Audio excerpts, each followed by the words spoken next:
this morning, I am proud to sign a law that will bring an end to don't ask, don't tell. When you look at repeal, it opens up this window into the paradoxical nature of military culture.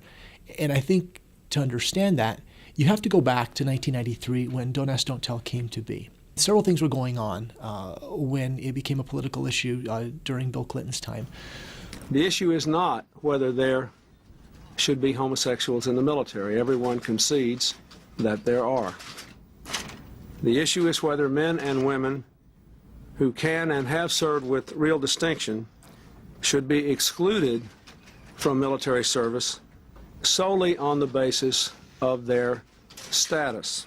First, when you looked at public opinions, only about 40% of the United States electorate thought openly gay service would be acceptable. And then added on to that, there wasn't a lot of data of what openly gay service would do to the military. And the argument was, just based on the intuition of those in charge at the time, that we can't allow openly gay service.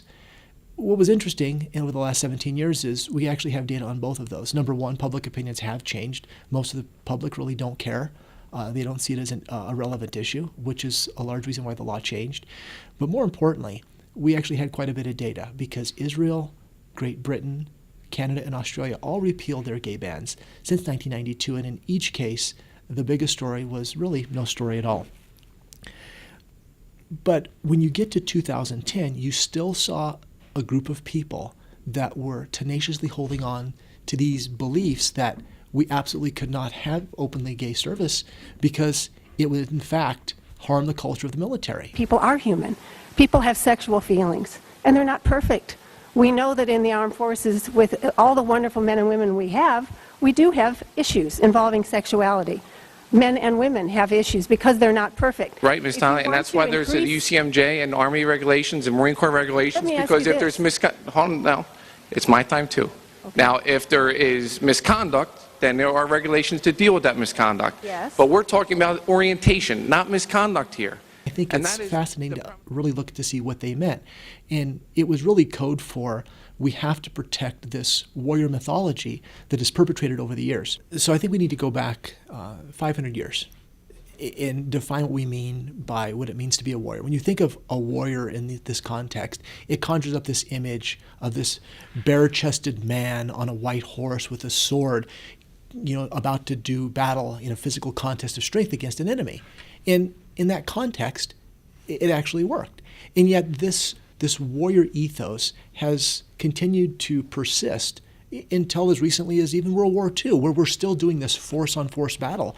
The difference is we're using machines, and we're fighting this interstate industrial war as compared to war on horses, but everything is still dominated by this warrior mythology, that it really still is a contest of strength.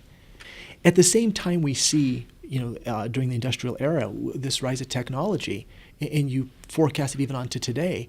I mean, this idea of being in war, of the warrior doing heroic battle, it's more of a managerial ideal. No longer are the warriors valiant and heroes going out there on the battlefield, despite the fact that's the rhetoric that still persists. You actually have generals sitting behind computer screens watching large operations. We're fighting from Nevadistan.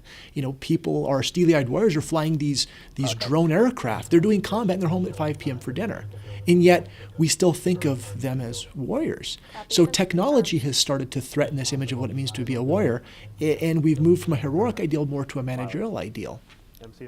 Also, we look back in the last couple of decades, we see the accession of women into the military. In the 70s, Congress started appointing women to the military academies.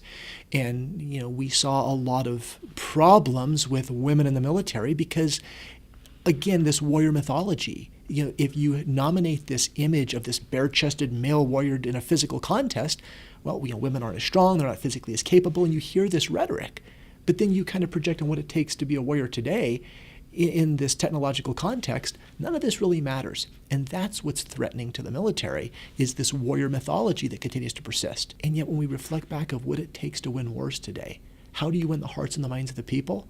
What are the qualities that really are instrumental in being effective?